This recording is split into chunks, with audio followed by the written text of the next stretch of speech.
Number 1 is madness for your goal.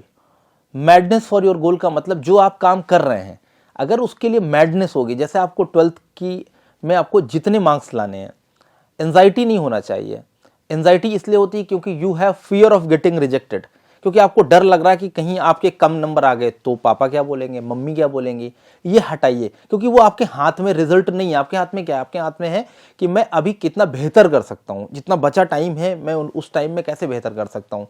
तो उसके लिए क्या करना है आपको एंजाइटी कंट्रोल करना है। Anxiety is a normal human process, you should know art of controlling your anxiety level. और उसके बाद मैडनेस रखिए कि जो मैं काम कर रहा हूं मैं उसके लिए दीवाना हो जाऊं, मैं उसके लिए पागल हो जाऊं, मैं उसको कैसे बेहतर तरीके से डिलीवर कर सकता हूं कि यार मेरे से बेहतर कोई ना कर पाए। मैं एग्जांपल दूंगा MS धोनी का। MS धोनी को आपने देखा होगा विकेट कीपिंग करते हुए, और जब MS धोनी विकेट कीपिंग कर रहे थे तो उन्होंने उस पागलपन में कि मैं कैसे और बेहतर करूं, उस पागलपन में उन्होंने अपनी खुद की विकेट कीपिंग इजाद कर दी। तो जब आपके अंदर मैडनेस होती है किसी काम को करने को लेके, वो सिंसियरिटी होती है काम को करने को लेके, तो उस मैडनेस में आप नई चीजें इन्वेंट करते हैं। तो MS धोनी ने क्या किया, एक नया आविष्कार कर दिया। उन्होंने विकेट कीपिंग का तरीका ही चेंज कर दिया। विकेट कीपिंग में विकेट कीपर्स बॉल को रिसीव करते थे, इन्होंने बॉल को स्नैच करना शुरू कर दिया। मतलब बॉल आती तो तुरंत स्नैच करके विकेट में डालना।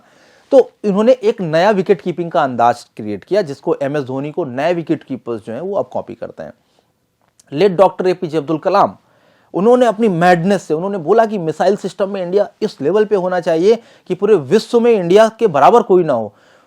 2008 में उन्होंने इंडिया को 5 मिसाइल इंडिया को दे दिया 2008 में।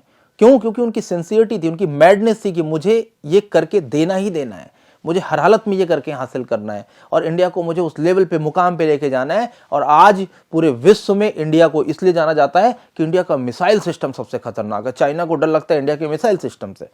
तो आपने देखा होगा इस तरीके के बहुत सारे ऐसी पर्सनालिटीज हमारे इंडिया में हैं जिनको हम पढ़ते हैं, जिनसे हम सीखते हैं, जिन्होंने अपनी मैडनेस से अपने प्रोफेशनल एक्सीलेंस को प्रूफ किया। तो आप मैडनेस दिखाइए कि फिजिक्स पढ़ रहे हैं तो उसको प्रैक्टिकल लेवल पे समझने की कोशिश करिए कि आर्किमिडीज प्रिंसिपल है क्या, बर्नौली थ्योरम से क्या प्रैक्टिकल लेवल पे हमें बेनिफिट्स होते हैं लाइफ में। जब उसको रियलिस्टिक वे में फील करेंगे, उसके लिए मैडनेस दिखाएंगे, तो डेफिनेटली आपका इंटरेस्ट बढ़ जाएगा। तो फिर आप बुक्स और जो ये किताबी ज्ञान है ये आपके लिए बोझ नहीं होगा, क्योंकि जो हमारा नॉलेज है वो हमें लाइफ लॉन्ग हमारे लिए बेनिफिशियल होता है। हमें इनोवेशन मिलता है लाइफ में, हमें सीखने को मिलता है।